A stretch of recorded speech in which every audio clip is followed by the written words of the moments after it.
Welcome everybody to another experts interview today from Coltech as part of our Coltech Tech Leaders podcast series. Today I have the absolute pleasure of being joined by Mark Hastings, founder of I10 Consulting. I've known Mark for many years now, and absolutely excited to have him on today to discuss his business, the ecosystem approach that they use, and where we see the market going in the future. So best thing where I always like to start is, Mark, if you wouldn't mind giving us a little bit of it, more of an introduction into yourself and and your career up to date, and that'd be great. Yeah, no worries. Thanks, Patrick, for the opportunity. So yeah, Mark Hastings. I am founder and CEO at I10. We are a digital data technology, people, process, and culture transformation consultancy. I started my career many years ago at EY on the consulting side. Spent a bit of time there, learning the ropes, understanding consultancy and all of that. I then left there, went contracting for a good number of years. So started working client side, understanding things from that perspective, running some really major programs, and then stayed sort of contracting and did some business development work for another consultancy. And at that point, I decided that it was now or never. It was about time that I set up properly on my own. And that was about 3.5, nearly 4 years ago now. And I set up I10 in its current guise with his ecosystem approach to consulting. Thanks for that, Mark. It's been a really interesting journey for you, obviously starting in the consulting, looking into the working more client side, working at another consultancy, and then starting your own. What I'd like to unpack that a little bit. So what inspired you to start your own consultancy? Whether that's specific experiences or challenges in your career that drove you to take that step at all? It's probably a number of things. So it was, as many of these things are, partly born out of frustration at seeing others not doing it as well as it could be done.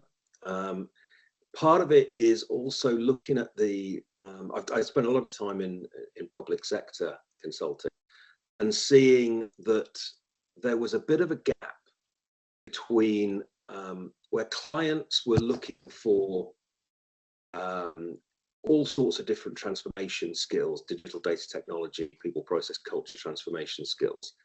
A real place to find all of those in one place was sort of the big consultancies. Yet at the same time, I believe the vast majority of the value in the market sits within SMEs. And there was a bit of a gap there between clients were either left with the choice of procuring a big consultancy, which they didn't want to do because that typically comes with higher prices and often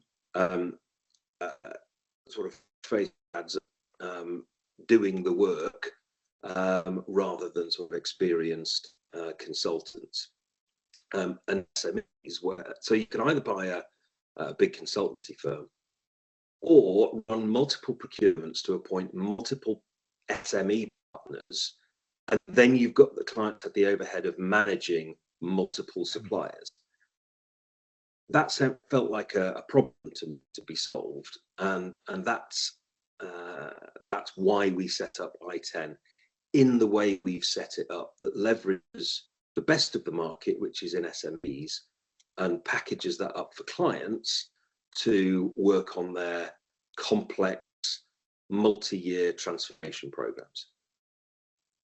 Fantastic. And I suppose that was the key factor in the timing or launching, was the gap that you saw within the market at that time, because you say, rather than having to run multiple procurements to get multiple different services, you can have one prime with lots of businesses working underneath it. Is that something that you'd experienced on client side as well when you was working within public sector, in terms of the long drawn out procurement processes and the overhead of having to manage lots of different vendors, and that was a pain that you Yes, saw. certainly seen some of that, and it's one of those things where it's all fine when things are working. Where there's an issue, sometimes there are behaviours where there's a bit of pointing the finger at others, and not taking that overall responsibility to sort it out. So there was definitely a problem there. And yes, timing. Funny you mentioned timing, because yeah, I think I timed it about as badly as possible. So I started the process of setting I10 up in this current guise. I think it was about a month before COVID hit. We spoke during lockdown, I remember, and yeah, we was laughing because I had just set up Coltech like not too long before that either. So yeah, we was laughing about the our choice of the Yeah, choice of time to set that up. yeah, but at the same time, kind of, born out of adversity and all of that. So, I think what that did is that gave me time to reflect and think really long and hard about how I wanted to set up a business, what I wanted it to do, the market I wanted to go after, the problems and the challenges that I'd seen over the years, and actually some of the stuff that I think I've got from my time working both client side and supplier side, and seeing other consultancies approach things, but also understanding how clients thought and what they needed. Actually, I now look back. I didn't feel like this at the time, but I now look back at COVID and go, that was a bit of a that time was a blessing, having that to properly architect the business in the right way, and being really, really clear on who we are, what we were going to do, and what we were going to go after. You think? Yeah, I mean that's a really good point. Do you think that if you because we had something quite similar. We was working we had one way of working as a business, went into COVID, and obviously had to pivot slightly, which led us onto sort of where we are today as a business and helped us with our growth. Because I felt that there wasn't as much. It's going to sound really, really strange, but there wasn't as much pressure during COVID. Obviously, there's the financial pressures, but we had we was okay in that sense, luckily. But in terms of when the market's more buoyant or when things are going, you sort of try to run a little bit before you can walk at times. Or you try to sort of chase what's out there. When well, there's probably not that much going on. It gives you a chance to really reflect on what you want to do and who you want to be as a business, and actually set up different processes. Or that's what it done for us anyway. And then as the market started loosening up a little bit, we was ready to explode. And obviously that it's gone reasonably well from there. So do you actually think that, like you say, it's a bit of a blessing in disguise to have that time to sit back and really, or would the business look different if you didn't have that? So I think quite possibly. I think, yeah, giving us that time to really think, really reflect, design it well, and understand, get a really good sense of who we are and what we want to do. Understand the market, understand the needs of clients, and design something that met those needs. Having that time, trying to balance that with because COVID was a quieter time, there's no question. But trying to balance that with a normal workload that would have been associated with it not being COVID would have been more challenging. Whether we'd have got to the same place, I don't know. But yeah, I think I look back on that time as really beneficial to have that clarity and time to really design I10 in the way we want, that really addresses client needs and leverages the best of the market. No, fantastic. That's really good. I mean, that's really insightful, because a lot of the time people, I'm going to phrase, it's actually interesting to look back and you would see times that you would have thought could have done without that happening. Like, that was a difficult time, or whatever it is. But you actually realize, well, like you say, it was really a blessing in disguise because it led you into where you are. So I think that's a common theme in business and in life in general, that at times the things that you think are um, knocking you back or holding you back are actually doing, it's actually works out for the best. So Yeah, yeah, I think kind of the words of one of my advisors kind of are ringing in my mind at the moment. Sort of just to spending as a business owner, spending time on the business rather than in the business is really important to set direction. And I think that's effectively what I'm saying is it gave me time to spend on the business rather than working in the business. Um, and I've tried to carry that through. It's really important to evolve and to adapt over time. You're the business owner, you're not spending that time dragged into the business and doing the day to day, but setting the strategy, the direction, and working on the business rather than in it. I think that's a big issue for a lot of SMEs, smaller businesses, that the like founder-led companies. Um, Yeah. all businesses are founder-led, but you know what I mean. Like where you're a smaller business where you're in the nitty-gritty still, is that you can get swept away with being in the business and working on and doing being in the weeds, when really you're actually probably uh, more effective for the business taking that step back and then seeing, because you can get caught up in lots of unnecessary things. I mean, we've spoke about the importance of your ecosystem approach, or the ecosystem approach, and how you thought that was important within the public sector. Love if you could like elaborate on this approach a little bit more, and particularly what's made it such an effective method for you. Yeah, so our business model, I would describe it as we operate an ecosystem of SMEs. Now there are about just over 20 consultancies, SME consultancies, who work as part of the i10 ecosystem. They are businesses in their own right. Many of them multi-million pound consultancies, successful in what they do. But typically they specialize in individual aspects of digital or data or technology or people or process or culture transformation. They're really good at what they do. They have really deep skill sets, real value for money, because they are experienced consultants and they are SMEs.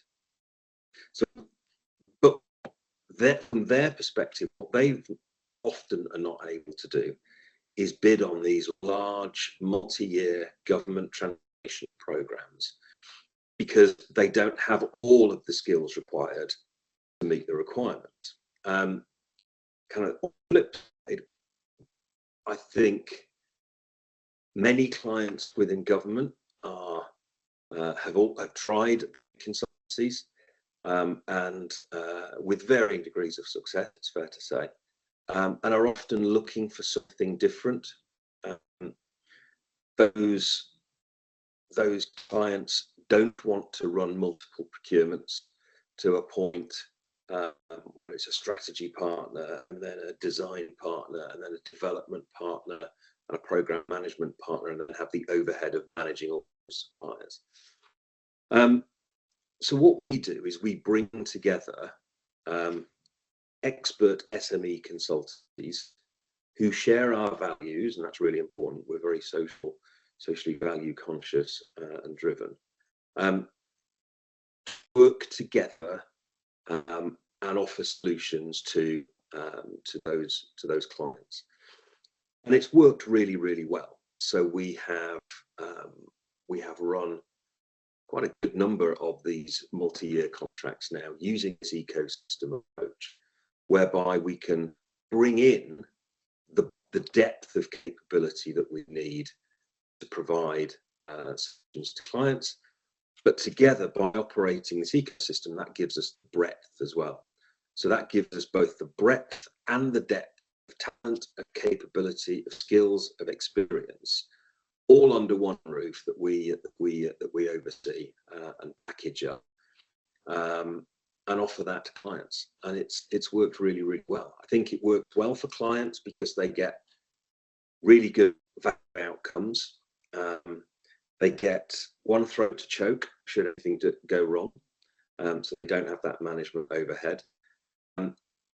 From a consultancy partner perspective, for those ecosystem partners, what they get is the opportunity to work on multi-year, bigger transformation programs. So it expands, broadens their horizons, gives them opportunities that they perhaps otherwise wouldn't have had to work on these things.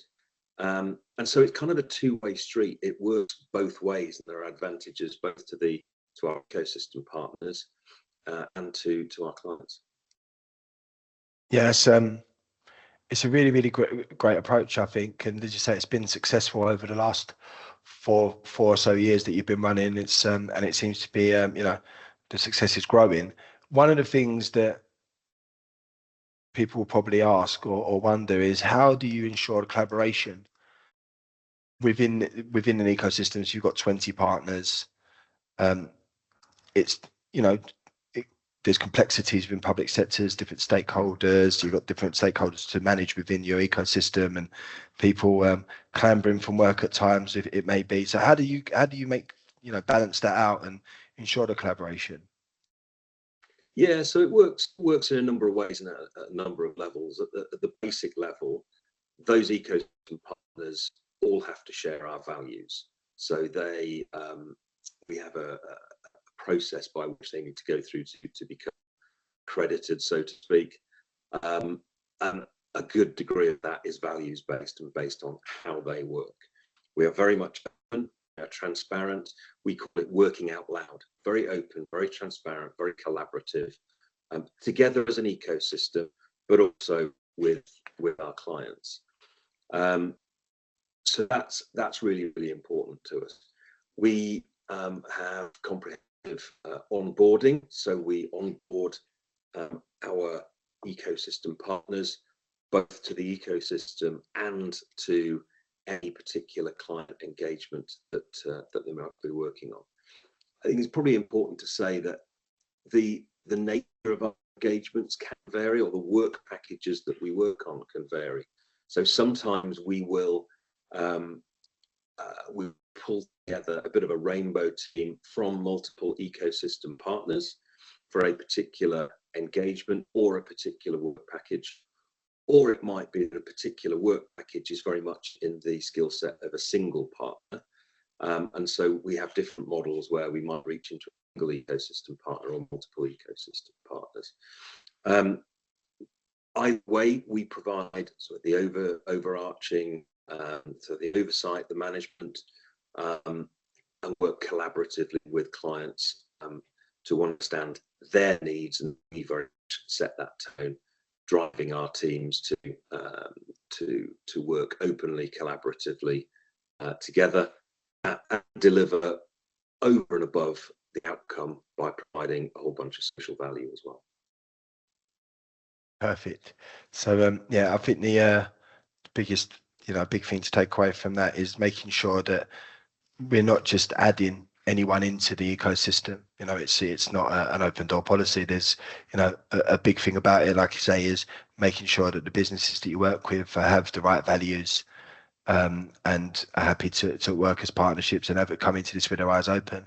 And I think it's a great approach.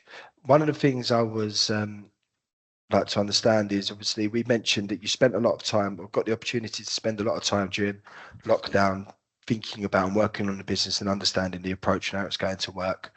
But as with any business, it evolves slightly will evolve over the years. How have your methods evolved or changed with the growth of the business, with the change in the markets and all the uncertainty there's been over the last 18 months or so? Probably less. They haven't changed so much, but we have, I guess, productized them to a certain extent. And by productizing what that enables us to do is, as well as taking the steps to onboard the right ecosystem partners, when we're onboarding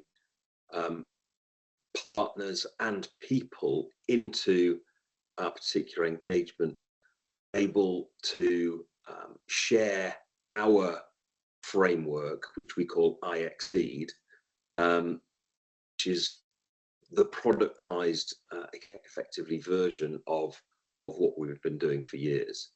So iExceed becomes the framework against which we operate our engagements. And there's a number of parts to that. So we've got three main parts. We've got identify, which is all around bringing in the right partners and then bringing in the right people from those partners.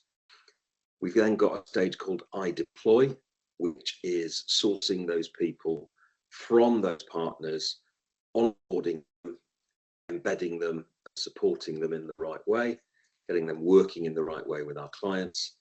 And then we've got the third part, which is I deliver. So that is all around how we approach delivery.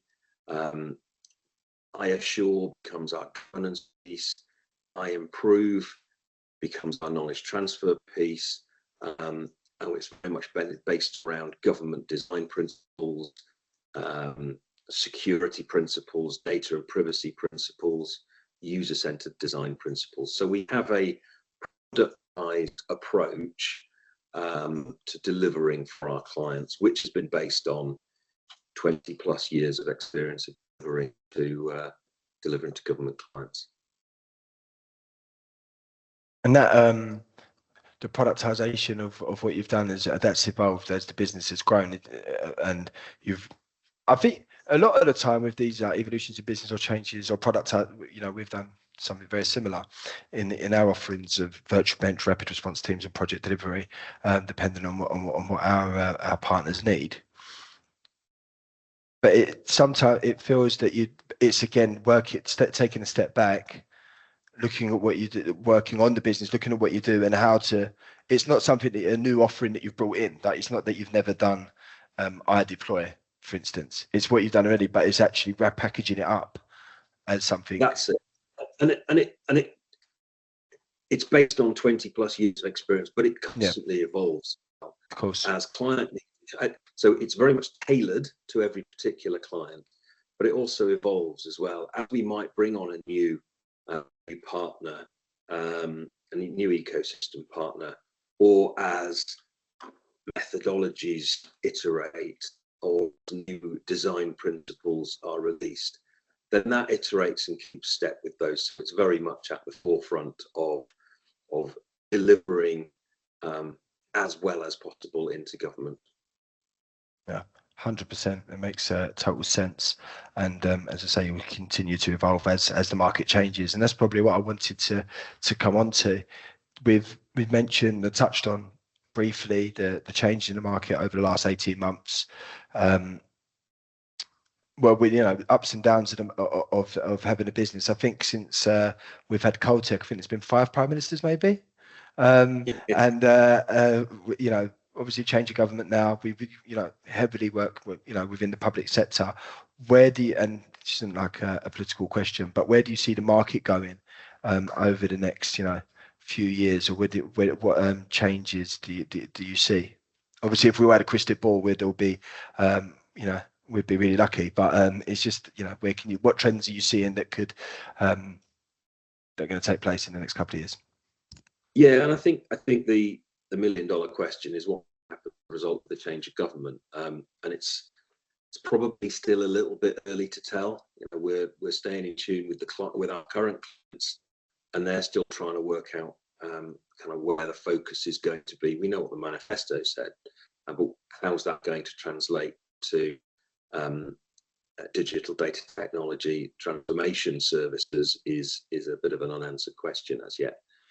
I think what I'm looking at is sort of other trends in the market. So and that's somewhat dictated by some of the new procurement legislation and some of the frameworks that are available within government, which effectively provide a route for government clients to buy these sorts of services. What I've seen over the last couple of years, and probably with the advent of the digital specialist programs framework, Lot 1 in particular, digital programs, is a greater willingness for government clients to procure these bigger multi-year, multi-million pounds, often multi-tens of millions of pounds engagements, rather than sort of, I think DOS was much for 2 years, and then the time was up, and there'd be a So with G-Cloud. Yeah, absolutely. So the DSP framework has given government clients the ability to procure for 4 or 5 years. We're very fortunate to be on that particular framework, and it, by the very nature of it, it is often populated by a lot of the bigger players. Now, we are a genuine alternative to those bigger players. There isn't another ecosystem model particularly out there that's doing the same sorts of things that we are. We found that we are able to compete really, really well against those other suppliers because the procurement legislation and the framework has given us the ability to do that. My understanding for CCS is that framework is here today, but will be merged with DOS going forward, and that's a really key thing for us. We're very, very clear on what our offering is and the sorts of opportunities that we're going to bid on, and that framework is essential for us to do that. So I guess in terms of where I'm looking at, the trend is going to continue, where government clients procure for 4 or 5 years at a time. By virtue of that duration, they don't always know exactly what they're going to need from start to finish. So they know they need broad and deep capability. And our solution offers that in spades over that kind of period. So that's where I see the market continuing to move towards those 2-year contracts, and that being a key part of kind of where I think we're going to focus and where the market's going. Of course, there are the new technologies. That will always be the case. And again, that's a benefit of the ecosystem approach because it's based on partnership. We can very easily add additional abilities in data, in AI, whatever it might be, and bring on those capabilities from really expert providers rather than being a large consultancy trying to set up a new practice in that particular technology. So that does agility, being nimble within the market, I think is a key opportunity for us and something market is looking for. But yeah, I mean, it gives the like you say, the departments, your clients, your partners, the know-how and the delivery capacity of a larger consultancy. But as you say, the agility, the ability to scale up and down, ability to pivot into different markets, which a larger consultancy just won't have the ability to do. So it's the best of both worlds really with the approach that you're offering. One of the things we're talking about, you mentioned there around the multi-year procurements and contracts. Obviously, we also mentioned that there was G-Cloud and DOS, which was sort of shorter term, and there was a period of time where government was looking to not have these longer term contracts for whatever reason. What do you see as being what's brought that change in? So I think there's a number of government clients have been quite smart with it. So I've seen 2 or 3 now, all of which we're part of, where they're procuring multiple partners over that period.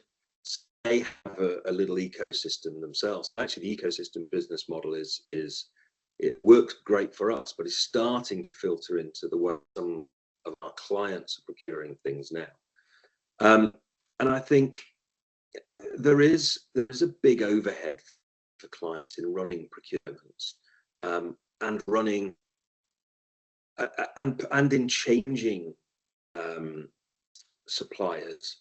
You know, by the time kind of a 2-year period is up, on how much work you've delivered, but a supplier has now got a good understanding of the client, what they're looking for, how they're going to operate. There will typically be more work to do. Then changing supplier at that point becomes challenging. So there are benefits to sort of the short termism, but also benefits to the longer term contracts as well.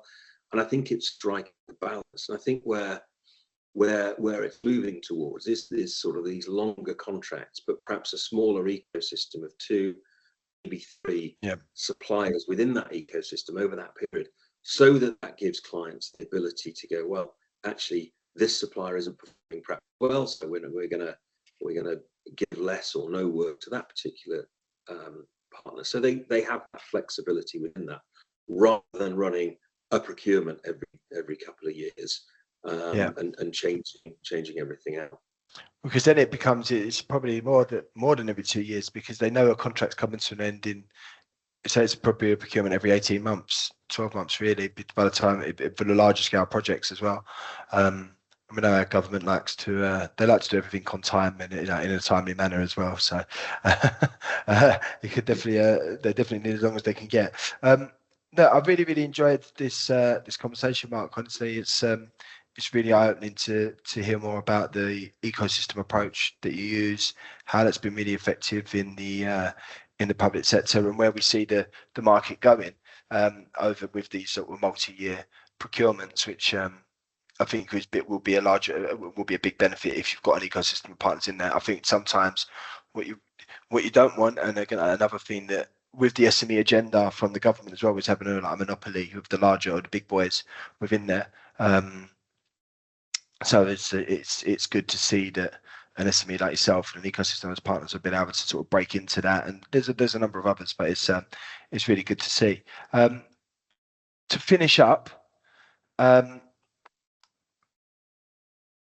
with I suppose the last question I want to get onto is, where do you see I10 being in the next 5 years? What's your plans for the business? So I take great pride in only bidding on things where I think we can really add a load of value. So we're not driven by growing at a certain percentage every year. We're driven by doing the right thing, adding value to our government clients, and delivering a whole bunch of social value in the process. That said, I think as more and more government departments start and continue to procure in this way, our footprint will naturally grow. We will increase the number of clients that we have at any one time. I do very much see a growth trajectory, but I think the key thing is that we're not driven by that growth trajectory. We're driven by doing the right thing. We're driven by bringing on the right partners. I think the ecosystem itself will expand and change, develop over that period. We have regular conversations with potential new ecosystem partners for really exciting new services, new offerings, new potentially platforms. So I think the ecosystem itself will develop, and our footprint in government will increase. So it's a really exciting time for us.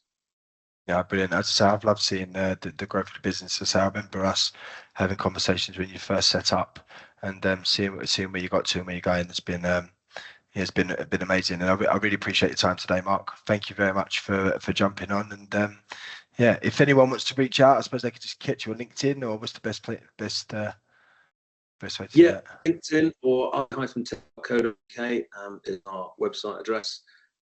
or Mark Hastings on LinkedIn. I'm sure I'll be easy to find. Perfect. Well, thank you very much, Mark. Appreciate your time today.